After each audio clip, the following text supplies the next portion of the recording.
Bismillahirrahmanirrahim. Assalamualaikum warahmatullahi wabarakatuh. Alhamdulillahi rabbil alamin. Wassalatu wassalamu ala ashrafil anbiya'i wal mursalin, nabiyyina wa habibina Muhammadin wa ala alihi wa sahbihi ajma'in. Allahumma anfa'na bima 'allamtana wa 'allimna ma yanfa'una wa zidna 'ilma. Allahumma inna nas'aluka 'ilman nafi'a wa rizqan thayyiba wa 'amalan mutaqabbala. Allahumma faqihna fid din wa 'allimna at-ta'wil. Amma ba'du. Ayyuhal ikhwah azakumullah, insyaallah kita lanjutkan pembahasan kita di dalam membahas satu kitab yang berjudul mulia dengan manhaj salaf. Masih di dalam bab pokok-pokok inti dari aqidah Ahlus Sunnati wal Jamaah. Dan kita sampai pada pokok yang ketiga.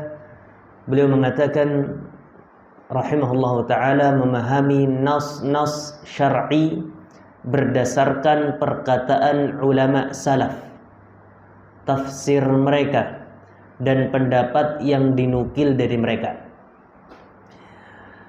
Ahlus Sunnati wal Jamaah selain membangun aqidah mereka di atas Al-Quran, di atas hadis Rasulullah, di atas ijma' kesepakatan para salafun as-salih, maka mereka juga memahami dalil-dalil tersebut dengan pemahaman manusia yang terbaik, yakni para generasi yang hidup bersama Rasulullah, yaitu para sahabat ridwanullahi alaihim ajma'in. Artinya tidak sekedar berdalil lalu cukup, sebab penggunaan dalil tidak bisa digunakan kecuali berdasarkan pemahaman yang benar. Sudah sering kita sampaikan bahwa semua orang yang berada di dalam kesesatan itu mereka berdalil, mereka punya dalilnya. Bahkan kita sebutkan bahwa orang yang tidak sholat lalu mengatakan bahwa salat tidak wajib baginya sebab dia sudah yakin dengan keberadaan Allah misalnya, mereka pun berdalil, wa'bud rabbaka hatta ya'tiyakal yaqin, sembahlah Allah sampai datang keyakinan kepadamu. Lalu dia mengatakan, saya wis yakin kok. Ya berarti ibadah tidak lagi wajib bagi saya, sebab ibadah ini Allah perintahkan sampai saya mendapatkan keyakinan. Padahal makna dari keyakinan itu adalah apa? Kematian. Bahkan kita sebutkan ada ketika seorang wanita di Indonesia bahkan mengaku istri dari malaikat Jibril, mengaku seorang nabi wanita, dia pun berdalil dengan hadis. Jadi antum jangan kira bahwa orang-orang sesat itu tidak berdalil, mereka pun berdalil. Ini nabi palsu yang namanya siapa itu? Lia Eden itu, dia berdalil. Bahkan menggunakan, kalau orang sekarang itu ngakali kaedah bahasa yang sebenarnya tidak demikian. Ketika Nabi SAW bersabda, la nabiyya ba'di, la di dalam bahasa Arab, kalau setelahnya adalah nakirah, itu maknanya nafyun lil jins, peniadaan secara keseluruhan. Artinya la nabiyya ba'di, tidak ada satupun nabi setelahku. Bahkan Rasul mengatakan, lau kana ba'di nabiyyun lakana Umar, walakin la nabiyya ba'di.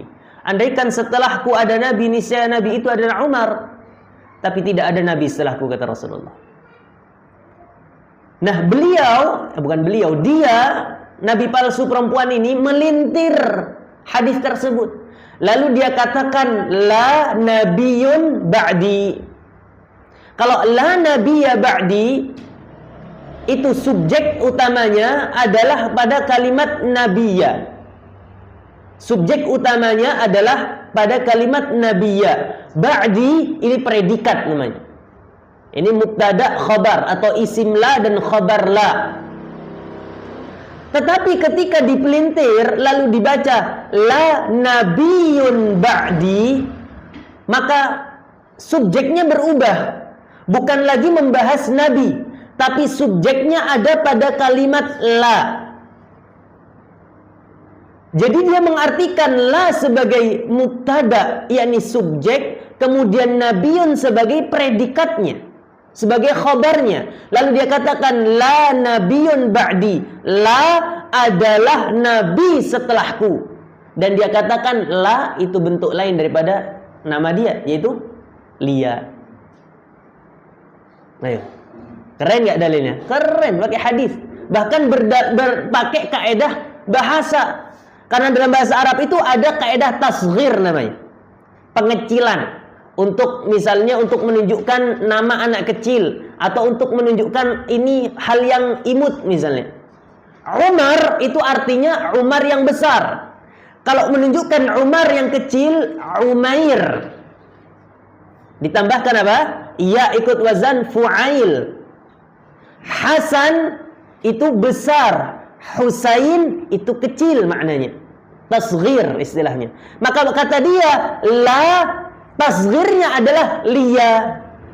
Sehingga hadis itu berbunyi la, yakni Lia adalah nabi setelahku. Berarti ada nabi setelah Rasulullah. Na'udzubillah min dzalik. Berdalil berjamaah.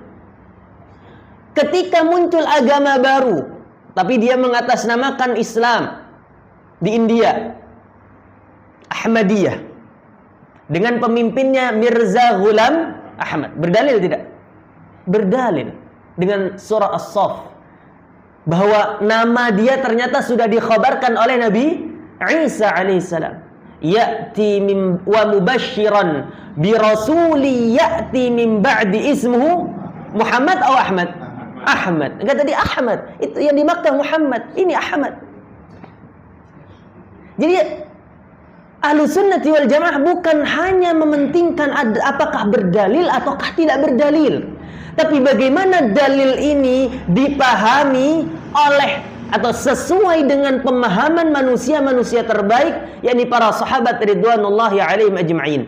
Karena keutamaan para sahabat yang paling utama kita sebutkan di beberapa pertemuan lalu, salah satu keutamaan para sahabat adalah hum a'rafun nasi bimuradillahi wa rasuli.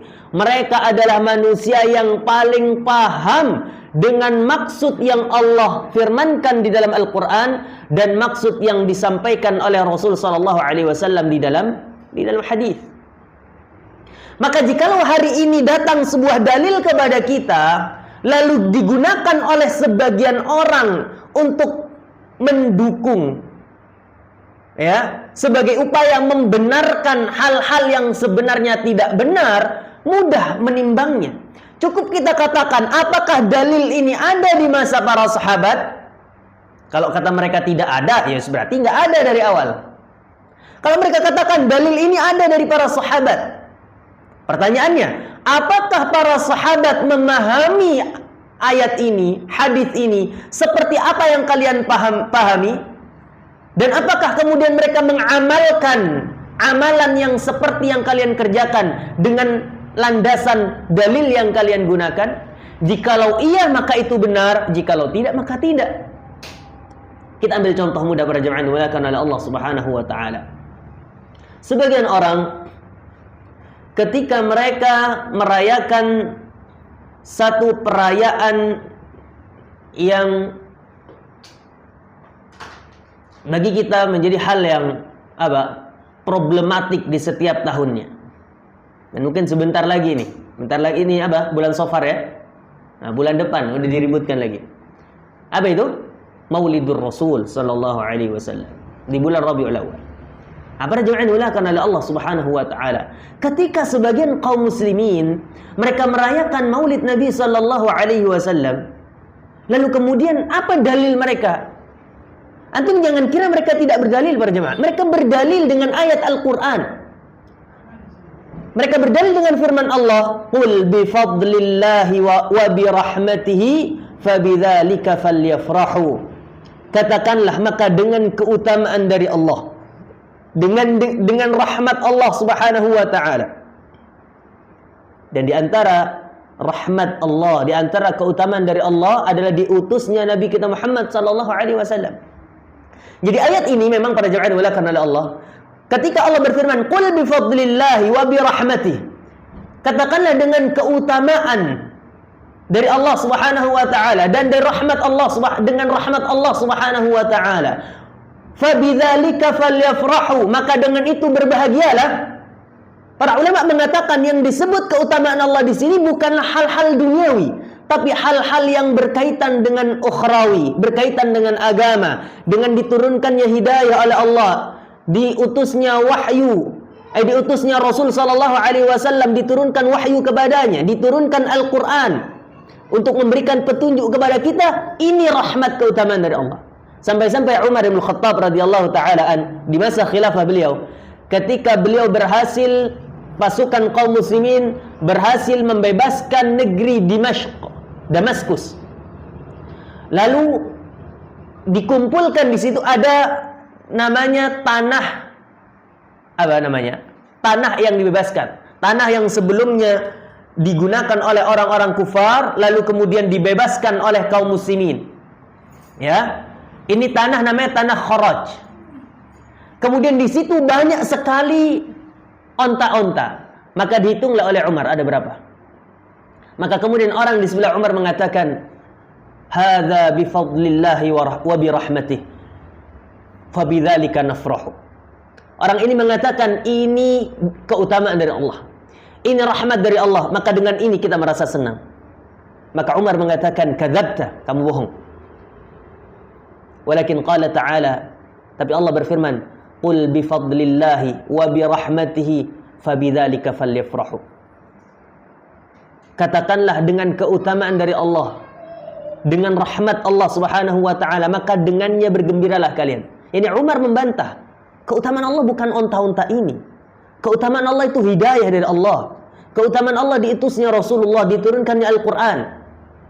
Tapi kemudian sebagian kaum muslimin mengatakan bahwa diperintahkan, disyariatkan merayakan Maulidur Rasul berdalil dengan ayat ini, fabidzalika falyafrahu, maka merasa senanglah kalian. Dengan apa kita merasa senang? Ya dengan perayaan-perayaan ini. Para jemaah yang dimuliakan oleh Allah Subhanahu wa taala. Mudah sekali menimbangnya. Pertanyaannya, ayat ini ada tidak di masa para sahabat? Ya, jelas ada. Sebab ayat ini justru turun di tengah-tengah mereka.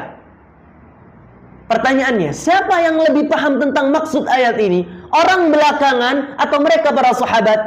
Tentu mereka para sahabat. Sebab andaikan mereka tidak paham dengan ayat ini, niscaya mereka akan bertanya kepada Rasul sallallahu alaihi wasallam. Pertanyaannya, apakah para sahabat memahami ayat ini seperti apa yang dipahami orang-orang sekarang? Tidak. Apakah kemudian para ulama melakukan satu amal-amal tertentu berlandaskan ayat ini sebagaimana orang-orang sekarang mengamalkan amalan-amalan itu berlandaskan ayat ini? Jawabannya tidak juga. Maka kita katakan, kita tidak hanya diwajibkan berdalil, tapi pemahaman akan dalil tersebut haruslah merujuk kepada pemahaman para salafun salih, khususnya para sahabat ridwanullahi alaihim ajma'in. Para jemaah yang dimuliakan oleh Allah Subhanahu wa taala. Beliau mengatakan di sini, muallif mengatakan rahimahullah, yang menjadi rujukan dalam memahami Al-Qur'an dan As-Sunnah adalah nas, yakni teks Al-Qur'an maupun hadis. Dan yang menjelaskannya adalah pemahaman salafus salih dan para imam yang mengikuti jejak mereka, yakni para sahabat, mengikuti jejak para sahabat. Serta dilihat arti yang benar dari bahasa Arab. Jika hal tersebut sudah benar, maka tidak dipertentangkan lagi dengan hal-hal yang berupa kemungkinan sifatnya menurut bahasa. Artinya begini para jemaah dimuliakan oleh Allah. Kalau ada dalil, ada hadis, ada ayat datang kepada kita, sebelum kemudian kita mendatangkan hal-hal yang baru, mendatangkan pendapat-pendapat dari diri kita sendiri, maka rujuk kepada pemahaman para salaf. Rujuk kepada pemahaman para imam-imam. Apakah ada di antara mereka yang memahami sedemikian rupa ataukah tidak? Jikalau ada, maka lakukan. Jikalau tidak, maka ngapain diambil? Bahkan hal ini para jemaah dimuliakan oleh Allah Subhanahu wa taala juga berkaitan dengan hal-hal akidah misalnya. Ketika sebagian orang memahami firman Allah misalnya, "Tsumma stawa 'alal 'arsy." Kemudian Allah beristiwa di atas al-'arsy. Di atas 'arsy. Atau pada firman Allah Ar-Rahmanu 'alal 'arsy istawa. Ar-Rahman, ini Allah Subhanahu wa taala beristiwa di atas 'arsy. Datang sebagian orang memahami bahwa istawa bermakna istaula. Istawa yang maknanya banyak, ya, ala wartafa'a, ini meninggi, maknanya istaqarra, berdiam diri. Kemudian mereka mengatakan maknanya bukan istawa, tapi istaula. Istaula itu menguasai. Misalnya, kita sebutkan, ya, maka para jemaah, ketika membaca tafsir sekalipun, ketika membaca tafsir Al-Quran sekalipun, harus dilihat ini siapa yang mentafsirkan. Sebab tadi, sekali lagi, bahwa semuanya berdalil, tapi tentang pemahaman siapa? Tentang siapa yang memahami. Ya. Kalau kemudian Al-Quran itu ditafsir oleh, mohon maaf, orang-orang yang mereka mentakwil sifat-sifat Allah, mereka yang menolak sifat-sifat Allah, tentu akan mereka bawa sifat-sifat Allah itu kepada pemahaman yang tidak benar. Kita ambil contoh misalnya di sini. Ada sebuah, apa misalnya, tafsir, nggak perlu kita sebutkan, ya, namanya. Di sini beliau mengatakan, kata beliau, "Tsumma stawa 'alal 'arsy." Lalu Allah beristiwa di atas 'arsy. Maknahu istaula 'alal 'arsy. Maknanya Allah menguasai 'arsy. Dia menukil demikian. Perjemaah yang dimuliakan oleh Allah Subhanahu wa taala. Kalau orang awam yang kemudian datang membaca buku, oh istawa, oh berarti makna istaula, menguasai. Apa bedanya kemudian, kenapa Allah mengkhususkan Allah menguasai 'arsy saja, sedangkan Allah itu apa? Menguasai langit dan bumi. Allah menguasai seluruh alam semesta. Nah, para jemaah yang dimuliakan oleh Allah Subhanahu wa taala, bayangkan pemahaman yang demikian ini bahkan diwariskan sampai sekarang menjadi sebuah keyakinan. Sehingga kemudian orang sekarang mengatakan, kalau ditanya apakah Allah bersemayam di atas 'arsy, mereka katakan tidak. Bahkan mereka mengatakan pemahaman Allah beristiwa di atas 'arsy pemahaman yang sesat, kata mereka. Subhanallah. Padahal dari mana pemahaman bahwa Allah beristiwa di atas 'arsy ini? Pertama dari Allah itu sendiri. Wong Allah yang ngomong Allah beristiwa di atas 'arsy. Kemudian para salaf ketika memahami Allah beristiwa di atas 'arsy, seperti apa? Apakah seperti orang-orang sekarang yang demikian? Jawabannya tidak, para jemaah yang dimuliakan oleh Allah Subhanahu wa taala. Al-Imam Al-Qurtubi misalnya. Al-Imam Al-Qurtubi ketika mentafsirkan al-istiwa ay irtafa'a wa 'ala, maknanya Allah itu tinggi. Allah itu tinggi, Allah tinggi di atas. Lalu orang sekarang mengatakan Allah la yuhituhu makanun wala jihatun. Allah tidak diliputi tempat, tidak pula diliputi arah. Atau sebagian mengatakan Allah mawjudun bila makan. Allah ada tanpa tempat. Orang sekarang itu aneh-aneh. Satu bilang Allah fi kulli makan, Allah di mana-mana. Yang satu mengatakan Allah tidak di mana-mana. Ya. Yang satu mengatakan Allah ada di mana-mana, di atas ada, di bawah ada, di kanan kiri ada, depan belakang ada. Yang satu mengatakan Allah tidak di mana-mana, enggak di depan, enggak di samping. Subhanallah. Pada Allah yang mengatakan Ar-Rahmanu 'alal 'arsy istawa. Al-Imam Al-Qurtubi mengatakan ay irtafa'a wa 'ala. Makna istiwa itu meninggi dan di atas, para jemaah dimuliakan oleh Allah. Al-Imam Ibnu Katsir rahimahullahu taala lebih tegas lagi. Ketika beliau mengartikan, mentafsirkan tsumma stawa 'alal 'arsy, maka beliau mengatakan apa? Wa inna ma yuslaku fi hadzal maqami madhhabus salafis salih. Yang benar di dalam memahami istiwa Allah adalah seperti yang ditempuh oleh madhab salafus salih. Apa itu? Atau siapa mereka? Malikun wal Auza'i wal Thawri wal Laits ibn Sa'd wal Syafi'i wa Ahmad ibn Hanbal wa Ishaq ibn Rahawayh. wa min a'immatil muslimin qadiman wa haditsan, dari imam para kaum muslimin dulu sampai sekarang, kata Imam Ibnu Katsir. Beliau menyebutkan siapa? Imam Ibnu Katsir mazhabnya apa? Syafi'i. Apakah beliau beraqidah Asy'ari? Mohon maaf, tidak. Bahkan beliau mengatakan ini aqidahnya Malik, ini aqidahnya Laits ibnu Sa'ad, gurunya Imam Syafi'i. Ini gurunya Syafi'i, ini aqidahnya Syafi'i, ini keyakinannya Imam Ahmad. Ini keyakinannya Ishaq ibn Rahawayh, gurunya Al-Imam Bukhari. Wa huwa imraruha kama ja'at min ghairi takyifin wala tashbihin wala ta'til. Yaitu sudah mengimani ayat tersebut sesuai dengan zahirnya, tanpa membagaimanakan, tanpa menyerupakan dengan makhluk, dan tanpa menolak. Bukankah ini aqidah Ahlussunnah wal Jamaah? Dan kalau Al-Imam Ibnu Katsir mengatakan demikian, tidak heran, karena Al-Imam Ibnu Katsir meskipun mazhabnya Syafi'iyah, tapi beliau murid daripada siapa? Syekhul Islam Ibnu Taimiyah. Maka orang sekarang, kalau ada orang sekarang mengucilkan Syekhul Islam, ada orang belakangan mengatakan apa? Menafikan, menghapus Syekhul Islam Ibnu Taimiyah. Bahkan ada orang pada jamaah ulama Allah. Ini kalau kita mau cerita singkat ya tentang sejarah Syekhul Islam. Syekhul Islam Ibnu Taimiyah itu hidup di Mesir. Hidup di Mesir, di mana di situ gejolak, yakni perbedaan akidah, perbedaan madhab berkumpul di sana.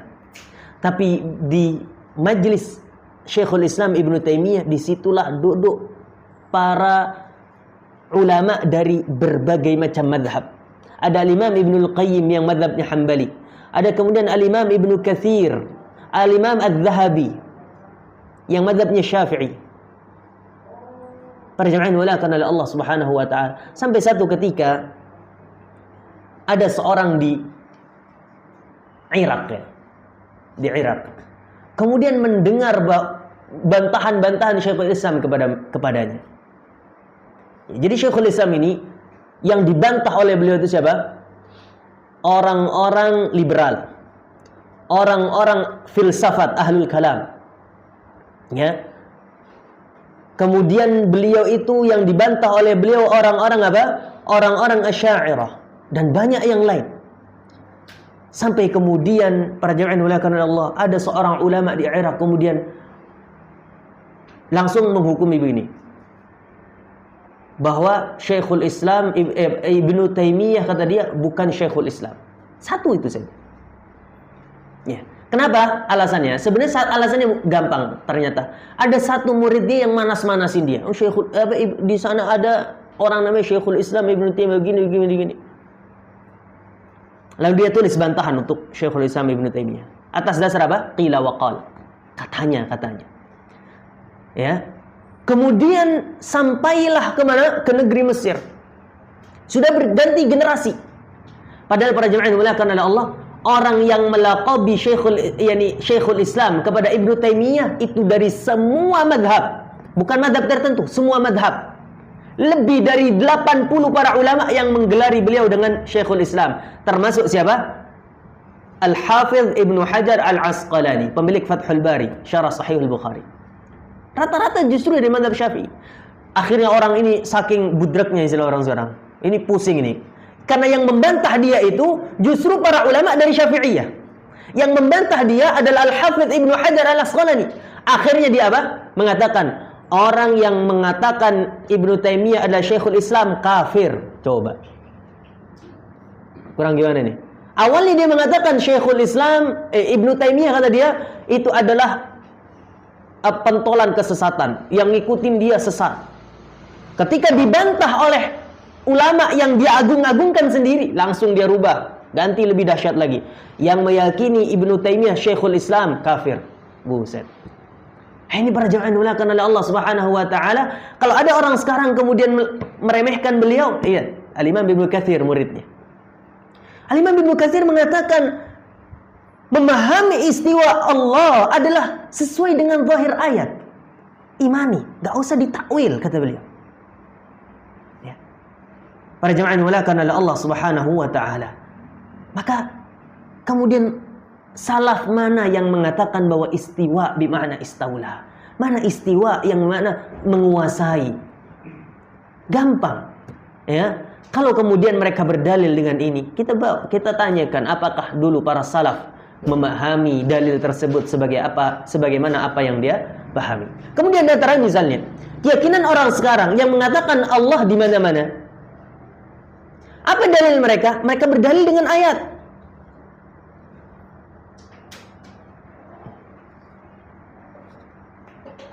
Baik. Mereka berdalil dengan ayat.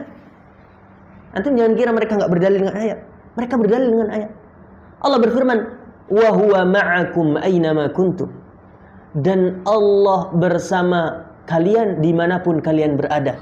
Lalu mereka mengatakan, artinya Allah ada di mana-mana. Ada enggak orang yang mengatakan seperti ini? Ada banyak macam. Para jemaah dimulakan oleh Allah Subhanahu wa taala, sehingga mereka mengatakan di mana-mana ada Allah. Padahal makna wa huwa ma'akum aina ma kuntum Allah tafsirkan, Allah sendiri yang mentafsirkan di dalam surah Taha. Innani ma'akuma asma'u wa ara. Sesungguhnya aku bersama kalian, yakni Musa dan Harun. Apanya Allah yang bersama kalian berdua? Asma'u, aku maha mendengar kata Allah, wa ara, aku maha melihat. Ini ilmunya. Demikian para ulama, para salaf menjelaskan wa huwa ma'akum aina ma kuntum, bukan menyebutkan Allah di mana-mana, zat Allah di mana-mana. Seperti apa yang dipahami oleh orang-orang sekarang. Dan masih banyak yang lain para jemaah yang dimuliakan oleh Allah Subhanahu wa taala. Maka setiap ada kesesatan yang kemudian mereka paksa dengan sebuah dalil, tanyakan, apakah para sahabat ridwanullahi alaihim ajma'in ini melakukan apa yang kalian kerjakan dan berdalil dengan dalil yang sama? Ya. Maka jikalau tidak, maka bukan dalilnya yang salah, tapi pemahaman mereka terhadap dalil itulah yang salah. Maka ayyuhal ikhwah azakumullah. Ya. Hal ini bukan hanya dalam hal-hal yang besar, tapi juga dalam hal-hal yang kecil. Ya, kesalahpahaman terhadap dalil di dalam hal-hal yang kecil. Maka harus kembalikan kepada apa? Pemahaman salafun salih. Bagaimana pemahaman para sahabat, bagaimana pemahaman para imam. Lalu beliau mengatakan, dan berpendapat dengan pendapat yang dinukil oleh mereka. Termasuk dalam masalah khilafiyah misalnya, dalam masalah yang diperselisihkan, maka kita tidak boleh yang namanya ihdatsu qaulin jadid, mendatangkan satu pendapat yang baru. Misal para imam dari dulu misalnya sudah khilaf, berselisih pendapat. Apa misalnya? Misal hukum salat menghadap sutroh misalnya. Sebagian ulama mengatakan apa? Wajib. Sebagian ulama mengatakan sunnah. Lalu orang sekarang mengatakan makruh. Nah, itu nggak boleh. Dari mana pendapat ini? Maka pendapat itu para jemaah yang dimuliakan oleh Allah tidak bisa kita datangkan sebagai tambahan pendapat yang baru. Menghapusnya tidak boleh. Misal begini, seperti misal sutroh tadi, antum kuatkan sutroh hukumnya wajib misalnya, antum tidak boleh kemudian mengatakan nggak ada ulama yang mengatakan sunnah, tidak ada ulama yang mengatakan sunnah, padahal ada para ulama yang mengatakan sunnah. Atau misalnya orang sekarang jilbab, apa hukum jilbab? Para ulama mengatakan semua wajib, orang Indonesia mengatakan adat Arab. Ya, bukan hukum lagi. Itu adat Arab. Niqab misalnya, cadar. Khilaf para ulama. Para ulama berbeda pendapat. Apa hukum cadar? Dua madhab mengatakan apa? Madhab Syafi'i dan madhab Hambali mengatakan wajib. Wajib. Makanya orang sekarang itu aneh sekali kalau kemudian dia nggak bercadar, ngakunya kiai, istrinya nggak cadaran, nyela orang-orang yang bercadar. Subhanallah. Padahal dalam mazhab Syafi'i jelas, ya, aurat kalau di luar sholat itu ya semuanya. Kalau di dalam sholat baru kecuali wajah dan telapak tangan. Nah, para jemaah yang dimuliakan oleh Allah Subhanahu wa taala. Kemudian dua mazhab Abu Hanifah dan Al-Imam Malik mengatakan hukumnya apa? Sunnah. Lalu orang sekarang mengatakan itu boleh-boleh saja. Ini tidak boleh. Karena ini namanya mendatangkan pendapat yang ketiga, yang mana pendapat ini tidak diriwayatkan dari para imam-imam tersebut. Nggak boleh kita mendatangkan pendapat yang ketiga. Lu kan pendapat saya. Antum siapa kan itu? Maka tidak boleh nambah para jemaah yang dimuliakan oleh Allah. Kalau dari sana dua ya dua, khilafnya dua ya dua. Para sahabat adalah orang-orang yang menemani sekaligus sebagai pembela Rasulullah. Oleh karena itu mereka adalah orang yang paling paham terhadap risalah daripada selain mereka. Para sahabat orang yang paling paham dengan apa yang disampaikan oleh Allah Subhanahu wa taala dan Rasulnya dibandingkan selain para sahabat ridwanullahi alaihim ajma'in. Bahkan sekelas Imam Syafi'i, sekelas Al-Imam Malik, mereka meriwayatkan khilaf-khilaf, pendapat-pendapat dari para sahabat. Ya.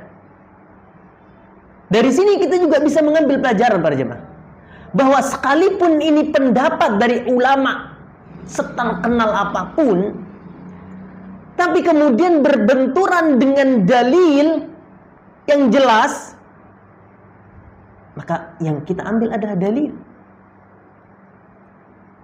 Sebab artinya pemahaman mereka ketika ini bukanlah berlandaskan atas dalil. Sedangkan yang kita ambil dari pemahaman para ulama adalah pemahaman mereka terhadap dalil Al-Quran dan Sunnah. Para jemaah yang dimuliakan oleh Allah Subhanahu wa taala. Misal, para ulama rahimahumullahu ajma'in. Misal kita ambil Imam Syafi'i saja. Imam Syafi'i di dalam proses perjalanan madhabnya itu ada dua fase. Fase pertama ketika beliau di Baghdad. Fase kedua ketika beliau di Mesir. Beliau pendapat yang dahulu itu namanya qaulun qadim. Kemudian yang ketika beliau di Mesir namanya qaul jadid. Artinya sekelas sekaliber Imam Syafi'i ada proses transisi perubahan. Mana yang awalnya beliau ambil pendapat A misalnya, tapi dengan berjalannya waktu lalu beliau berpendapat dengan B. Bahkan beliau mengatakan, aku seringkali berdiskusi dengan sahabatku. Ketika aku berpendapat A, sahabatku berpendapat B. Ketika kami berpisah, aku mengambil pendapatnya, dia mengambil pendapatku. Maka Imam Malik mengatakan, kullu qaulin yuqbalu wa yurad. Semua ucapan itu bisa diterima, bisa juga ditolak. Illa qaulu sahibi hadzal qabr, kecuali ucapan pemilik kubur ini. Beliau tunjuk kuburan Rasul sallallahu alaihi wasallam. Maka pendapat siapapun imam yang menyelisihi Al-Quran dan Sunnah, maka tinggalkan. Maka ketika kita mengambil pendapat Imam Syafi'i, mengambil pendapat Imam Ahmad, mengambil pendapat Imam Malik, sebab kita sesuai dengan ilmu kita, kita yakini bahwa pendapat mereka lebih dekat dengan dalil. Maka salah kemudian orang-orang yang mengatakan bahwa antum digelari dengan apa? Wahabi. Mereka mengatakan itu orang-orang Wahabi itu, mereka nggak mau ambil ucapan ulama. Siapa bilang?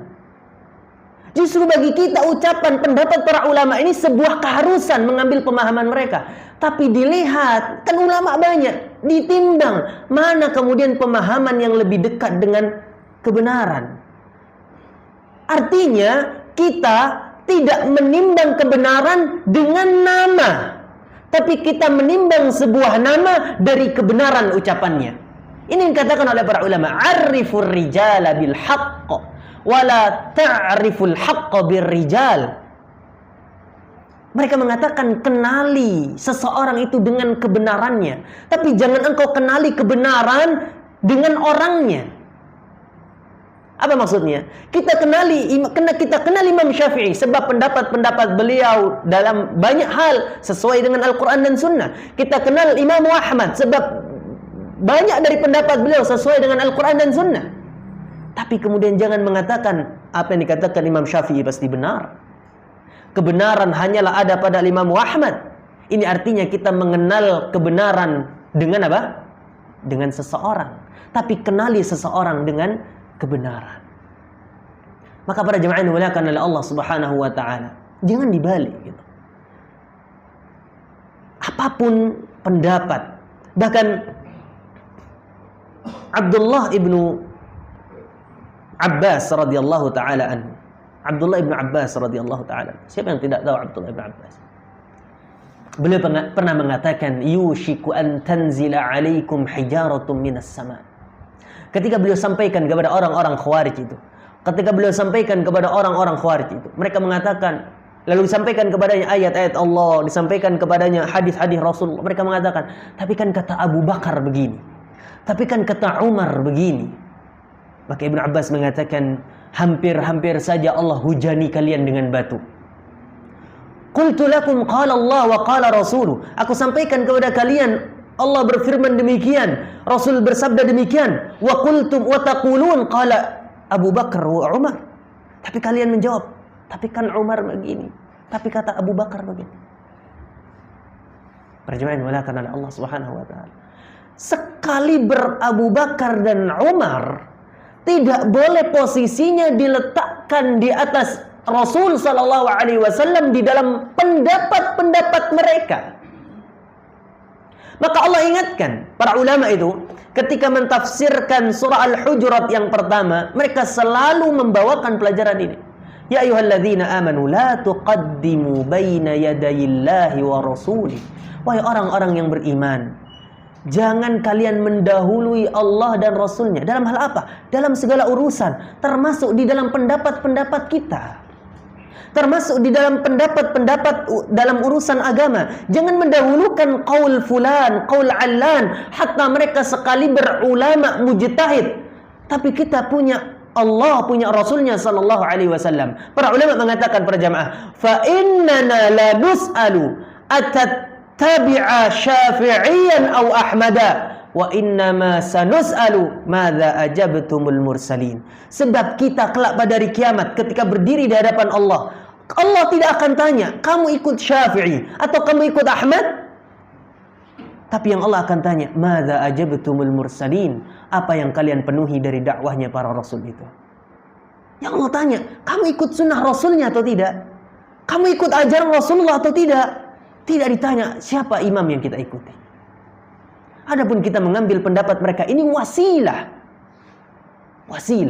untuk bisa sampai sesuai dengan sabda Rasulullah sallallahu alaihi wasallam. Para jemaah yang dimuliakan oleh Allah Subhanahu wa taala, karena itu hendaklah, kata beliau, diketahui bahwa semua masalah baik akidah, ibadah, hukum-hukum dan yang lainnya sudah ditanyakan, dipahami dan diamalkan oleh para sahabat. Ini hal yang wajib kita yakini. Maka Imam Malik memberikan satu kaidah mudah dalam urusan agama, mudah. Kecuali dalam masalah-masalah nazilah, dalam masalah-masalah kontemporer, oke. Karena berkaitan dengan apa? Bukan dengan hukum-hukum yang pokok. Tapi dalam urusan agama yang pokok. Maka Imam Malik mengatakan sebuah kaidah yang sangat baku. Beliau mengatakan, fama lam yakun yawma idzin dinan falayyakuna al-yawma dina. Apa yang di masa para sahabat bukan bagian dari agama, maka hari ini pun bukan termasuk bagian daripada apa? Agama. Nah, sebagian orang mengatakan, kalau bid'ah itu tidak ada yang hasanah, para sahabat itu melakukan bid'ah juga. Percaya nggak tuh? Sahabat melakukan bid'ah. Perjanjian dimuliakan oleh Allah Subhanahu wa taala. Bahkan mereka mengatakan, bahkan para sahabat itu melakukan kebid'ahan di masa Rasulullah. Nah, kurang lancang apa lisan mereka? Mereka melakukan bid'ah di masa Rasulullah. Mungkinkah ada bid'ah di masa Rasulullah? Enggak mungkin. Enggak mungkin, berjamaah. Nabi SAW itu di masanya tidak mungkin ada kebid'ahan. Satu kemungkaran di ujung dunia pasti Allah kasih tahukan kepada Rasulnya untuk Rasul jelaskan hukumnya. Sebab meskipun di masa para sahabat tidak ada solusi untuk masa yang akan datang. Sebab Islam ini salihun wa muslihun fi kulli zaman wa makan. Islam ini akan tetap relevan kapanpun dan dimanapun sampai hari kiamat. Apa misalnya mereka mengatakan Bilal bin Rabah ditanya oleh Nabi, wahai Bilal, Ayul a'mal arja ilaikum. Wahai Bilal, amalan apa yang paling kau harapkan bisa membuatmu masuk surga? Bilal mengatakan, tidak ada ya Rasulullah. Tidak ada. Maka Rasul mengatakan, fa inni sami'tu sautan na'laika fil jannah. Sebab aku mendengar suara terompah, suara sandalmu di surga. Padahal Bilal masih di mana? Di bumi, masih hidup. Maka Bilal mengatakan, oh, bisa jadi ini wahai Rasulullah. Tidaklah aku berhadas. Ini ada keutamaan juga. Tidaklah aku berhadas kecuali aku bersuci, lalu aku salat 2 rakaat. Apa kata orang-orang itu? Bilal bikin apa? Bid'ah di masa Rasul. Kita jawab dengan jawaban, beberapa jawab. Pertama, ketika Bilal bin Rabah melakukan itu, lalu Rasul SAW beri persetujuan. Apakah ini sunnah namanya? Betul, sunnah. Maka kita jelaskan kemarin, apa sunnah Rasul itu? Apa yang datang dari Rasulullah berupa ucapan, perbuatan, persetujuan. Sifat Rasulullah secara akhlak, sifat Rasulullah secara fisik. Persetujuan Rasulullah ini namanya sunnah takririyah. Nah, kalau orang sekarang merayakan perayaan-perayaan tertentu, siapa yang mau setuju? Siapa yang memberikan persetujuan? Sebab mereka melakukan itu fi ahdi tasyri', di masa turunnya syariat. Suatu yang halal bisa jadi haram, yang haram bisa jadi halal, yang sunnah bisa jadi wajib, yang wajib bisa jadi sunnah. Apa misalnya yang halal jadi haram? Khamar. Bahkan Aisyah mengatakan, "Lau awwalu ma nuzilat ila al-arabi tahrimul khamr, la yadkhulu ahadun al-Islam." Beliau mengatakan, andaikan ayat yang pertama turun kepada orang Arab itu haramnya khamr, enggak ada satupun orang Arab mau masuk Islam. Kenapa? Ini minuman kebiasaan mereka. Bahkan disebutkan ketika turunnya khamr itu kan 3 tahapan pengharaman. Pertama Allah menyebutkan khamr ini ada manfaatnya, tapi bahayanya lebih besar. Kemudian yang kedua, kejadian di dalam tafsir Al-Imam Ibnu Katsir, Ali bin Abi Thalib radhiyallahu taala anhu disuguhkan khamr, lalu datang waktu salat. Beliau baca ayat Al-Qur'an enggak selesai-selesai. Muter-muter karena dalam kondisi apa? Mabuk. Maka Allah larang, la taqrabus salata wa antum sukara. Kalau mau minum khamr, jangan ketika dekat salat. Baru kemudian turun yang ketiga. Ya, innamal khamru wal maisir, dan selanjutnya. Allah mengharamkan khamr secara mutlak. Apa yang disebutkan dalam riwayat itu? Madinah banjir khamr. Saking apanya itu? Saking banyaknya. Padang pasir bisa banjir khamr lagi. Para jemaah yang dimuliakan oleh Allah Subhanahu wa taala, yang haram bisa jadi halal. Ziarah kubur misalnya, awalnya haram, kemudian bahkan disyariatkan, bukan hanya halal tapi disyariatkan, disunnahkan. Yang sunnah bisa jadi wajib. Sedangkan yang wajib bisa jadi sunnah. Yang wajib menjadi sunnah apa misalnya? Puasa Asyura. Puasa Asyura di awal Islam itu wajib, sebelum turunnya perintah untuk berpuasa di bulan Ramadan. Ya. Termasuk salat 5 waktu. Ya, termasuk salat. Di awal syariat Islam, salat itu tidak wajib. Ya, di awal syariat Islam, salat tidak wajib. Sampai kemudian Allah Subhanahu wa taala wajibkan. Ini zaman tasyri'. Maka persetujuan Rasulullah menjadi sunnah, menjadi sebuah syariat. Ini jawaban pertama. Jawaban kedua para jemaah, apakah benar Bilal melakukan perkara yang baru? Tidak.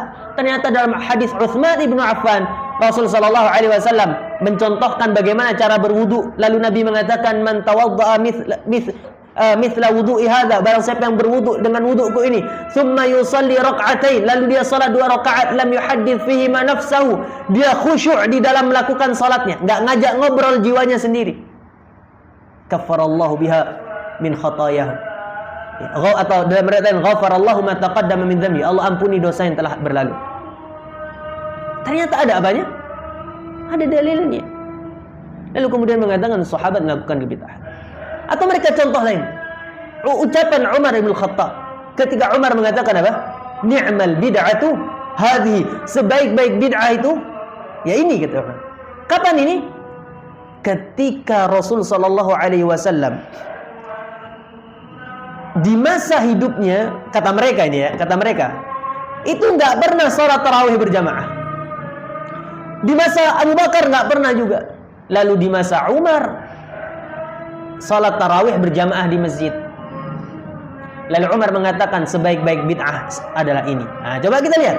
Benarkah Rasul sallallahu alaihi wasallam tidak pernah salat tarawih berjamaah? Jawabannya tidak. Rasulullah itu salat tarawih berjamaah. Rasul sallallahu alaihi wasallam malam pertama salat tarawih. Malam kedua salat tarawih. Malam ketiga manusia nunggu, Rasul enggak keluar. Maka besoknya Nabi sallallahu alaihi wasallam mengatakan, "Ma mana'ani an akhruja illa wa inni khasyitu ayyufrada alaikum."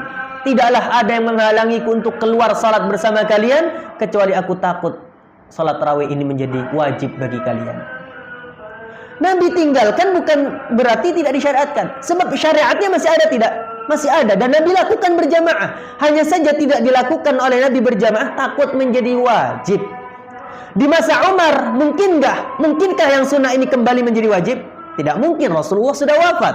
Masa tasyri' sudah berakhir. Kenapa di masa Abu Bakar tidak dilakukan? Sebab Abu Bakar masih mempertahankan ini.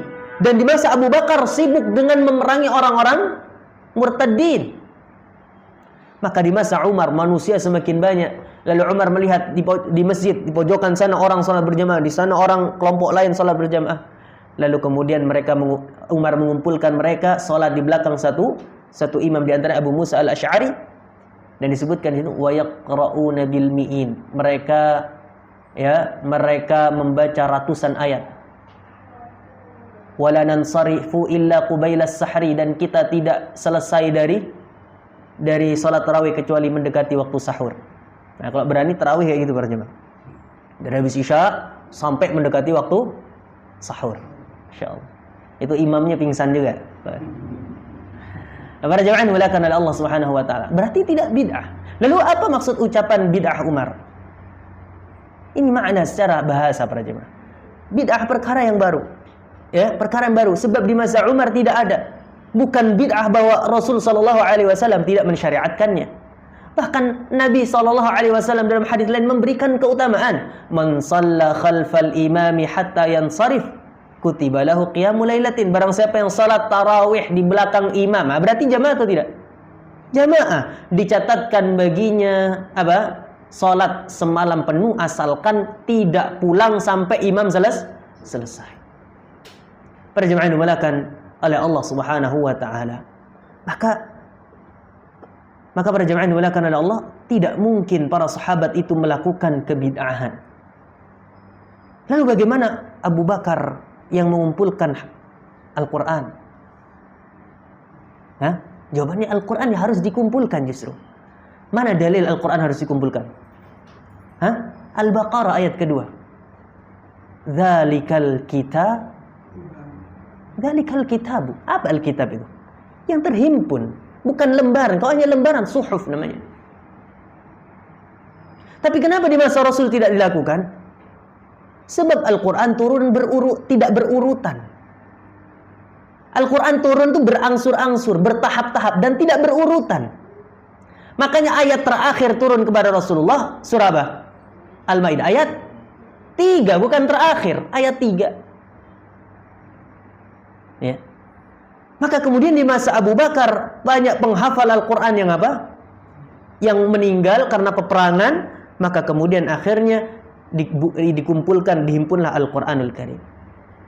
Utsman bin Affan menjadikan azan Jumat 2 kali. Bid'ah? Jawabannya tidak.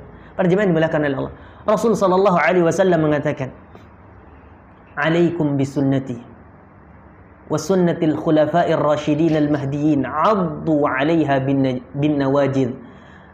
Perhatikan hadis ini. Nabi mengatakan begini. Wajib atas kalian berpegang teguh dengan sunnahku dan sunnah khulafa'ur rasyidin. Berarti ada berapa sunnahnya? 5 harusnya dong. Ya, sunnah Rasulullah, sunnah Abu Bakar, sunnah Umar, Utsman, Ali. Tapi Nabi mengatakan addu 'alaiha dengan satu. Gigitlah sunnah itu. Kenapa? Para ulama mengatakan artinya sunnah Rasulullah dengan sunnah Khulafaur Rasyidin itu sunnah yang sama. Sebab Khulafaur Rasyidin ini disebutkan oleh Nabi Al-Mahdiyyin, mereka mendapat hidayah dari Allah. Maka Utsman bin Affan ketika menjadikan azan Jumat itu 2 kali, dan itu pun adanya maslahat. Adapun sekarang para jemaah, Kenapa kemudian para ulama, misal sekarang ya, kita kenapa adzannya kok 1 kali? Jadi begini, Utsman itu hidup di masa kaum muslimin banyak jumlahnya. Maka adzan pertama dilakukan di mana? Di masjid? Tidak, di pasar. Adzan pertama dilakukan di pasar agar orang-orang itu masuk ke masjid. Mereka masuk ke masjid, adzan yang kedua. Sekarang ada mic. Orang tahu jam tuh kapan Jumatan. Ya. Maka para jemaah dimulakan oleh Allah, maka ketika kemaslahatan ini tidak ada lagi atau digantikan dengan yang lain, ya sudah, cukup dengan adzan satu kali. Kembalikan kepada hukum asalnya. Meskipun kita tidak memandang bid'ah bahwa orang yang adzan Jumat dua kali. Para jemaah dimulakan oleh Allah Subhanahu wa taala. Para jemaah dimulakan oleh Allah. Kemudian yang terakhir dalam pertemuan kali ini, yang keempat, di antara pokok utama akidah Ahlussunnati wal Jamaah adalah menerima wahyu sepenuhnya. Allah berfirman, ya ayyuhalladzina amanu udkhulu fis-silmi kaffah. Wahai orang-orang yang beriman, masuklah kalian ke dalam agama Islam secara sempurna. Jangan nyomot ini, enggak mau yang itu. Ngambil yang ini, yang itu nggak mau. Ya. Para jemaah dimulakan oleh Allah Subhanahu wa taala. Menerima wahyu sepenuhnya. Jangan kemudian kita ini hanya ngambil sebagian, menolak yang lain. Beda lagi kalau kita tidak mampu. Nah, suami-suami ini misalnya, kita ambil contoh gampang aja. Ya, bahkan orang-orang sekarang itu, rejal-rejal sekarang itu semangat kalau ngomongin syariat apa? Masya Allah, langsung poligami.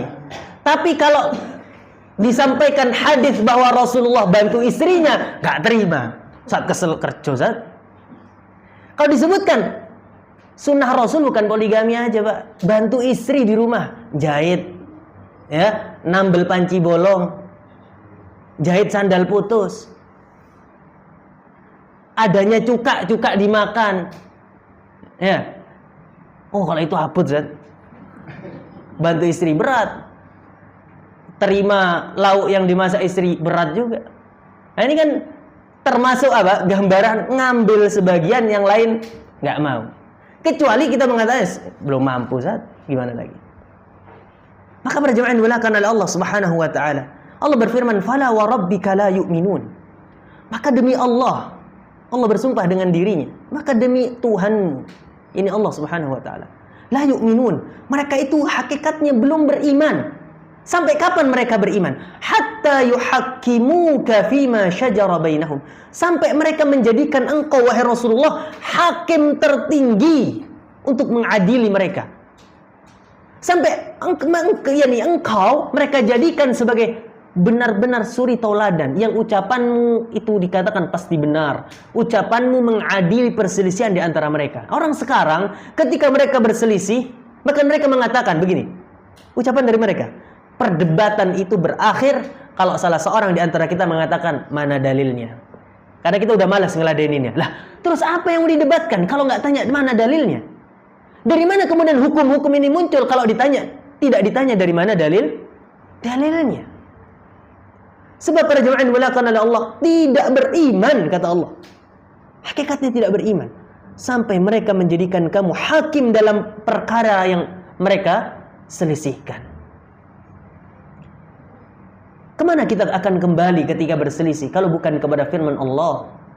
atau kepada sabda Rasul sallallahu alaihi wasallam. Allah berfirman, "Fa in tanaza'tum fi syai'in farudduhu ila Allahi war Rasul." Kalau kalian berselisih pendapat dalam satu hal, kembalikan kepada Allah, kembalikan kepada Rasul sallallahu alaihi wasallam. Kemudian beliau mengatakan, dan mempergunakan akal menurut fungsi yang sebenarnya, serta tidak melampaui batas dalam perkara-perkara gaib yang tidak dapat dinalar oleh akal. Akal manusia, Allah tidak melarang manusia untuk menggunakan akalnya. Bahkan akal ini yang membedakan manusia dengan makhluk yang lain. Bahkan Allah dalam banyak ayat nyuruh kita pakai akal kita. Afala ta'qilun, afala tatafakkarun. Apakah kalian tidak berakal? Apakah kalian tidak berpikir?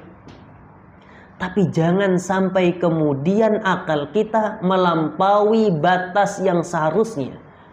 Jangan sampai kemudian kita lancang mengedepankan akal kita dibandingkan dalil-dalil dari Allah dan Rasulnya.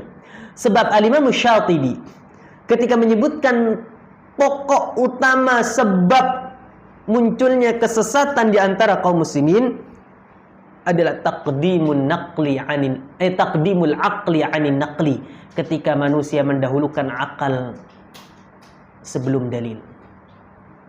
Di masa Abbasiyah para jemaah, Abbasiyah ini kejayaan Islam begitu pesat. Konstantinopel dikuasai. Bahkan saking majunya ada dampak negatifnya. Tidaklah di sana ada kejayaan, pasti ada kekurangan. Apa kekurangannya? Filsafat barat, buku-buku mereka itu diterjemahkan ke bahasa Arab. Nah, inilah awal pertama kali pemikiran filsafat, ilmu kalam itu masuk ke negeri Arab, kemudian tercampur baur dengan dengan akidah Islam. Sehingga dalam banyak hal, dalam sifat Allah mereka mengatakan, Allah nggak demikian. Kenapa? Nggak masuk akal kita. Nah, masa sih? Orang sekarang kan begitu. Masa sih orang masuk neraka gara-gara nggak cingkrang? Masa gara-gara celana orang masuk neraka? Celana kepanjangan masuk neraka? Yuk dipakai akalnya, subhanallah. Nah, yang ngomong gitu bukan ulama. Para jemaah yang dimuliakan oleh Allah Subhanahu wa taala, ya jelas tidak akan masuk akal. Para jemaah yang dimuliakan oleh Allah, tidak akan masuk akal. Ya, tidak akan masuk akal. Tapi memang syariat Islam ini sebenarnya masuk akal. Tapi dilihat akal siapa dulu. Ini pertama. Kemudian yang kedua, ilmu kita ini terbatas. Allah berfirman, "Wa ma utitum minal ilmi illa qalila." Kalian tidak diberi ilmu ini kecuali hanya sedikit. Apa yang Allah kasih berupa ilmu kepada kita, ini hanya sedikit dibandingkan ilmu Allah Subhanahu wa taala. Akan sangat terbatas keilmuan kita membahas hal-hal yang tidak masuk di kepala kita. Maka sebagaimana apa yang tidak masuk di kepala, apa yang tidak bisa kita pahami, bukan berarti tidak benar. Bukan berarti tidak benar, para jemaah. Bukankah dulu orang-orang tidak percaya bahwa lalat itu salah satu sayapnya mengandung racun, satunya mengandung penawarnya. Lalu setelah berkembangnya zaman, semakin canggih, diteliti, ternyata benar, baru beriman. Nah, ini bukan iman namanya. Mereka lebih percaya dengan penelitian-penelitian itu. Orang dahulu kemudian akan mengatakan, gila ini, bagaimana mungkin ada api di dalam lautan? Ternyata ada. Mana mungkin ada air yang bertemu tapi tidak bercampur? Ternyata ada. Perjalanan dimuliakan oleh Allah Subhanahu wa taala. Artinya apa yang tidak masuk di kepala kita bukan berarti tidak ada. Demikian pula dalam syariat. Maka sering kita sampaikan, coba siapa orang yang mengaku IQ-nya paling tinggi misalnya, coba ditanyakan, apa korelasi, apa hubungan antara buang hadat yang itu keluarnya dari dubur, mohon maaf, tapi yang dibasuh ketika wudhu, muka. Apa korelasi wajah kita dengan dubur itu? Apa hubungannya? Kalau cebok masih masuk akal, karena di situ tempat keluarnya. Tapi ini wajah yang dibasuh. Maka para jemaah yang dimuliakan oleh Allah Subhanahu wa taala, Maka Allah berfirman tentang bagaimana orang-orang yang beriman. Innama kana qaulal mu'minina idza du'u ila Allahi wa rasulih liyahkuma bainahum ay yaqulu sami'na wa ata'na.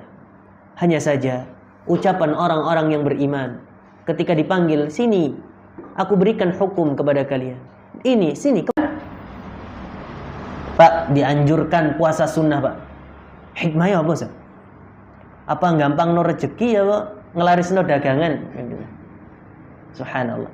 Apa hikmahnya nggak perlu tahu kita. Yang penting yang harus kita yakini, apa yang Allah perintahkan pasti ada kebaikan, apa yang Allah larang pasti ada keburukan. Kita tahu hikmah itu keutamaan, karena hikmah itu memang ada manfaatnya. Apa itu? Tashji', sebagai penyemangat, sebagai motivasi bagi kita. Tapi apakah kita harus melakukan segala sesuatu ketika kita tahu hikmahnya? Tentu tidak. Para jemaah yang dimuliakan oleh Allah Subhanahu wa taala. Maka ingatlah bahwa syariat ini datang dari Allah yang Maha Hikmah. Datang dari Allah Subhanahu wa taala yang Maha mengetahui, yang ilmunya meliputi segala sesuatu, yang lebih mengetahui kebaikan kita dibandingkan diri kita sendiri. Maka jangan pernah mendahulukan akal-akal kita di hadapan dalil-dalil Allah. Justru tundukkan akal-akal kita di hadapan dalil-dalil tersebut, lalu jadikan akal sebagai wasilah untuk mentadabburinya, bukan untuk menghakiminya. Sebab begini, Anda kasih gambaran mudah. Kami pernah berdialog dengan seorang yang ya di mana ya, mau dibilang ateis nggak ateis, ngaku-ngaku aja. Ya kadang kan anak muda gitu, sok-sokan mau berontak gitu. Lalu mengatakan begini, kenapa kita harus percaya dengan ucapan Allah Subhanahu wa taala? Jawabannya mudah. Karena Allah lebih tahu daripada kita. Kita ambil gampangnya. Panjenengan yang umurnya sudah sepuh ini, sampean ngomong ke anak kecil, nah umuran segini. Terus anak ini bilang, "Ah, sok tahu, Bapak." Nggak gitu, Pak, yang benar. Yang benar bukan A. Yang benar itu B. Apa perasaan kita? Mangkel, Pak. Jengkel ya. Anak kecil sok tahu, kita lebih banyak asam garam. Lalu bagaimana dengan Allah yang Maha tahu atas segala sesuatu? Dibandingkan dengan otak kita yang di kepala kecil ini, mana yang kita bandingkan? Gitu. Kalau kita yang sama-sama manusia saja dibantah oleh orang yang levelnya jauh di bawah kita nggak terima, apalagi level Allah Al-Khaliq dengan makhluk. Ini mau kemana? Gitu.